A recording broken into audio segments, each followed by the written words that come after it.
Weapon అవసరం లేదు sir, నాకు నేనే ఆయుధం.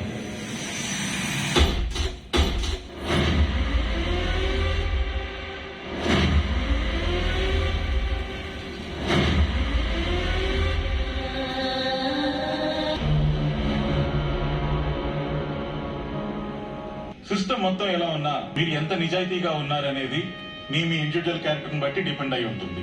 ఈ ప్రొబేషనరీ పీరియడ్ లో కానిస్టేబుల్ దగ్గర నుంచి ఏఎస్పీ వరకు ఆల్ వింగ్స్ లో పనిచేసి ప్రాక్టికల్ నాలెడ్జ్ గెయిన్ చేయాల్సి ఉంటుంది. Our duties are life and pride. Be honest and be loyal.